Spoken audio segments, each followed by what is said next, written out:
I'm pretty freaked out. That thing has been there for almost a week. The figure in the window. It looks featureless, only skin on a human frame, and it's pressing itself against the glass somehow. I don't know how it got there, and I don't know how to get rid of it. At first, I thought it was a prank, a doll or a mannequin that some jerks put out there to scare me. But I realized, as I walked out of my house to pull it away, it wasn't there. I shrugged it off, thinking that someone had hidden it while I was walking through my door.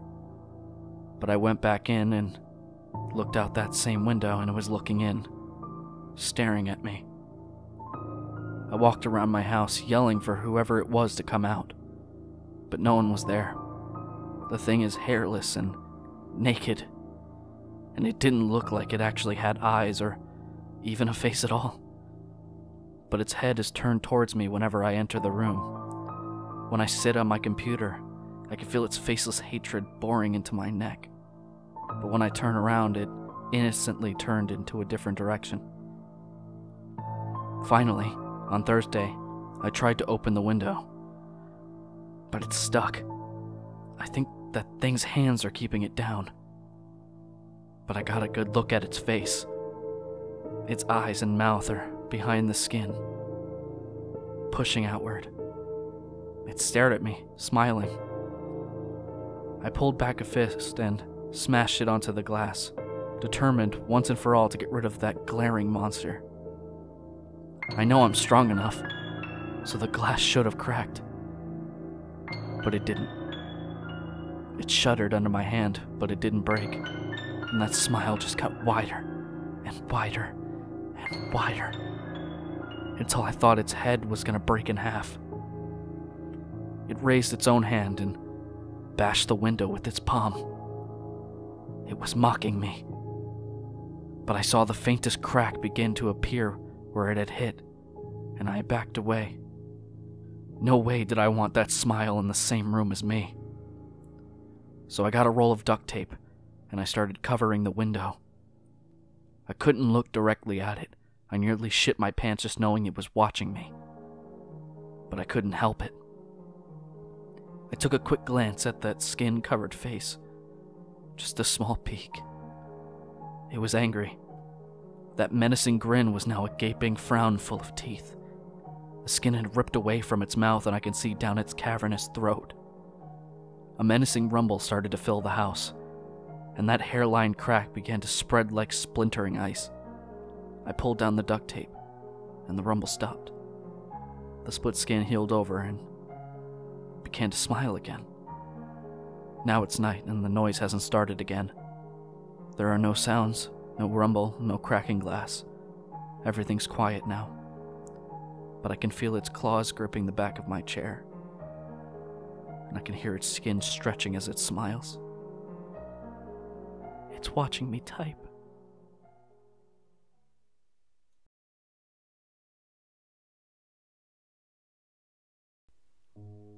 When I was a small child, I was terrified of the dark, and I still am.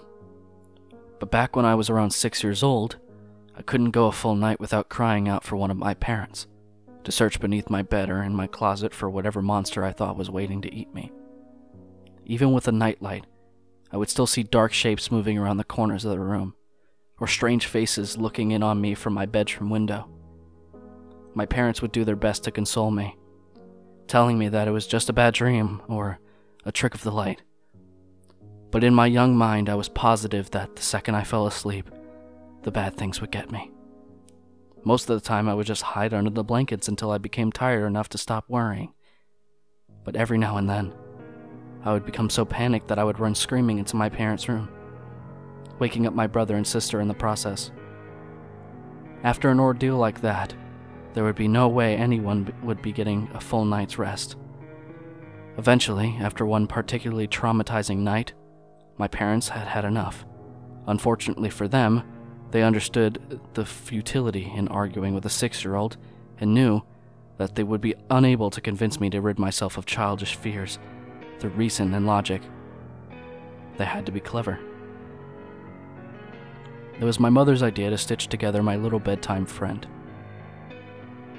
She collected a large assortment of random pieces of fabric in her sewing machine and created what I would later refer to as Ickbar Bickelstein, or Ick for short. Ick was a sock monster, as my mother called him. He was made to keep me safe while I slept at night by scaring away all of the other monsters. He was pretty damn creepy, I had to admit. Honestly, looking back on it all now, I'm still impressed that my mom could think of something so strange and disturbing looking. Ickbar had the stitched-together look of a Frankenstein's gremlin, with big white button eyes and floppy cat ears. His little arms and legs were made from a pair of my sister's black and white striped socks, and the half of his face that was green was made from one of my brother's tall football socks. His head could have been described as bulbous, and for his mouth my mom attached a piece of white fabric and sewed it in a zigzag pattern to shape a wild grin of sharp teeth. I loved him at once. From then on, Ick never left my side, so long as if it was after dusk, of course. Ick didn't like the sun and would get upset if I tried to bring him to school with me, but that was okay. I only needed him at night to keep away the boogeyman, which was what he was really good at. So every night at bedtime, Ick would tell me where the monsters were hiding, and I would place him near the section of my room closest to the spookiness. If there was something in the closet, Ick would block the door. If there was a dark creature scratching at my window, Ick would be pressed up against the glass. If there was a big, hairy beast under my bed, then under the bed he went. Sometimes the monsters weren't even in my room. Sometimes they would hide in my dreams, and Ickbar would have to come with me into my nightmares. It was fun bringing Ick into the dream world, as he and I would spend hours fighting off ghouls and demons. The best part was, in my dreams, Ick could talk to me for real. "How much do you love me?" he would ask. "More than anything," I would always tell him. One night, in a dream, after I had lost my first tooth, Ick asked me for a favor. "Can I have your tooth?" I asked him why. "To help me kill the bad things," he said. The next morning at breakfast, my mom asked me where my tooth went. From what she told me, the tooth fairy didn't find it under my pillow.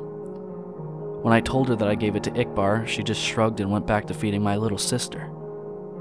From then on, every time I lost a tooth, I would give it to Ick. He would always thank me, of course, and tell me that he loved me. Eventually, though, I ran out of baby teeth and I was beginning to get a little too old to still be playing with dolls. So Ick just sat there, on my bookshelf collecting dust, slowly fading away from my attention. Over time, the nightmares, however, became worse than ever. So bad that they even began to follow me to the waking world, terrorizing every dark corner or rustle in the bushes. After one particularly bad night, biking home from a friend's house where I swore a pack of rabid dogs were chasing me, I got home to find something strange waiting for me in my room. There, on my bed, standing fully upright in the soft glow of the moonlight from my window, was Ickbar. At first I just thought my eyes were playing tricks on me. They had been all evening, so I tried to flick on the lights, another flick off the light switch, and then another, and another, with no change to darkness. It was then that I started to get nervous. I backed away slowly towards the door behind me, my eyes never leaving the shape of Ick's silhouette, my hands awkwardly outstretched behind reaching for the doorknob. I was just about to get my ass out of there when I heard the door slam itself shut, locking me into the blackness. In nothing but shadows and silence, I stood frozen in place, not even breathing. For how long I can't say, but after what felt like a lifetime of cold fear, I heard the shrill, familiar voice. "You stopped feeding me, so why should I protect you?" Protect me from what? Let me show you. I blinked once and everything changed. I wasn't in my bedroom anymore, I was somewhere else. It wasn't hell, but the comparison wasn't far off. It was some sort of forest, a horrible nightmarish place where partial embryonic abortions hung from the canopy, and the ground swarmed with carnivorous insects. A thick fog wafted through the air, and with it, the stench of rotting meat. While chartreuse lightning flashed across the sky in the distance, I could hear the agonizing screams of something not quite human. My head throbbed like it was about to explode. Then, the pain forcing out a river of tears in my mind, I heard this voice again. "This is what your reality would become without me." I felt earth-shaking footsteps approaching fast. I'm the only one who can stop it. It was behind me now. Huge and angry, hot breath across my back. Bring me what I need, and I will. I woke up before I could turn around. The following day, I raided my parents' closet for my brother's baby teeth, giving them all to Iqbar. Almost immediately, the night terrors ceased, and I was more or less able to go out about my life as normal. From time to time, I would have to sneak into my little sister's room and snatch what was meant for the tooth fairy, or strangle one of the neighborhood cats and pry out his sharp little incisors. Anything to ward off the visions. Anything from a shark tooth necklace to a cavity written by Cuspid. I also began to notice that Ick would move about my room whenever I left for any length of time, rearranging my stuff and hanging additional curtains. He was even beginning to look more lifelike somehow. In the right light, his teeth would glisten and he was warm to the touch. As much as he creeped me out, I couldn't work up the courage to destroy him, knowing perfectly where it would leave me. So I went on collecting teeth for Ick throughout all of high school and college. The older I got, the more things I would learn to fear, the more teeth Ick would need to keep me safe. I'm 22 years old now, with a decent job, my own apartment, and a set of dentures. It's been almost a month since Ick's last meal, and the horrors are starting to crowd around me once more. I took a detour through a parking garage after work tonight, and found a man fumbling with his car keys. His teeth were stained yellow from a lifetime of cigarettes and coffee. Even still, I had to use a hammer to get out the molars. When I got back to my apartment, he was waiting for me, on the ceiling, in the corner. 2 white eyes and a mouth full of razors. "How much do you love me?" "More than anything. More than anything in the world."